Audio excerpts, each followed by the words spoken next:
রোজা মেয়েটা ওর সঙ্গে নাকি রায়হান ছাদের মধ্যে গল্প সল্প করে প্রায়। কি? হ্যাঁ, এটা আমাদের বাড়িওয়ালা মিজান সাহেব বললেন। আমার কাছে এক প্রকার নালিশই দিলেন। এটা তো খুব সাংঘাতিক কথা। খুব সাংঘাতিক ব্যাপার সেটাও বলি নাই, এটা নর্মাল ব্যাপারই। এখন আমি বলছি তো এই জন্য তোমার কাছে এটা সাংঘাতিক ব্যাপার হয়ে যাচ্ছে। আমি ওইটা মিন করিনি। ব্যাপারটা শুনলাম, এটা খোঁজ খবর নিতে হবে। অভিভাবক হিসেবে এটা আমাদের দায়িত্ব। রায়হান জুই ওরা খেয়েছে? হ্যাঁ, খেয়েছে। তুমি এত তাড়াতাড়ি অফিস থেকে ফিরবে জানলে তো ওদেরকে তোমার সঙ্গেই খাওয়াতাম, একসঙ্গে খেতে। শুধু অফিস আর অফিস। ছেলে মেয়েদের লেখাপড়া কি করছে না করছে কোনো খোঁজ খবর তো রাখো না। ওই ডিপার্টমেন্ট তো তোমার, খোঁজ খবর তুমি রাখবে।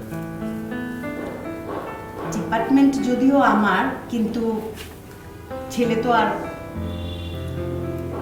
তো তোমার নাকি? ছেলেটা এখন বড় হয়েছে। কেন, কিছু হয়েছে নাকি? হ্যাঁ, আমি নালিশ দিলে তো আবার তোমার কাছে যদি কিছু বলি সেটা তো নালিশের পর্যায়ে পড়ে, কুটনামির পর্যায়ে পড়ে, যেহেতু আমি সব মা। এরকম করছো কেন?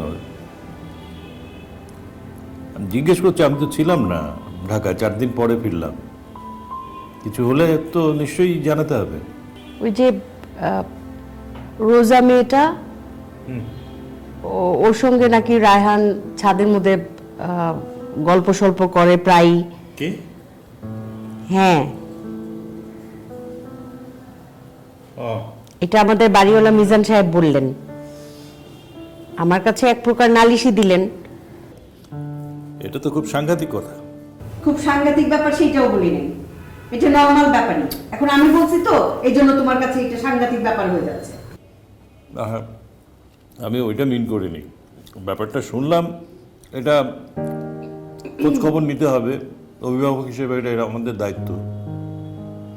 ব্যাপারটা কোন পর্যায়ে আছে, ফ্রেন্ডশিপ না অন্য কিছু, এটা তো জানতে হবে। আমি তো মাত্র শুনলাম। দেখো, ফ্যামিলিটা তো পছন্দ না, কারোরই পছন্দ না। কেমন বাবা মা, এখন হুট করে আবার যদি রায়হান এই ব্যাপারটা নিয়ে সিরিয়াস হয়ে যায় তাহলে তো আরেক বিপদ। যে বাবা মা, বাপরে, ঠিক বলেছো। সারাক্ষণ শুধু টাকার গল্প, বাহাদুরি। পুরান ঢাকায় হ্যান আছে, ত্যান আছে, শাড়ির বিশাল ব্যবসা আছে। রাইট, আমারও খুব একটা পছন্দ না। যাই হোক, এটা তো বলা যাবে না সরাসরি। আগে আমরা দেখি, তারপরে সাবধান করা যাবে। আমার ধারণা রায়হান ওই পর্যায়ের ছেলে না।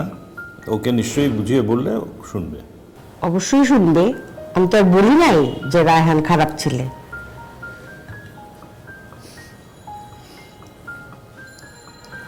আচ্ছা, ঠিক আছে, ঠিক আছে, সমস্যার সমাধান হবে। আমি ভাবছি যে এখন এইসব ব্যাপার নিয়ে যদি রায়হান বেশি সিরিয়াস হয়, লেখাপড়া করছে, লেখাপড়ার তো ক্ষতি হবে। রাইট, ঠিক আছে, প্রবলেম সলভ হয়ে যাবে।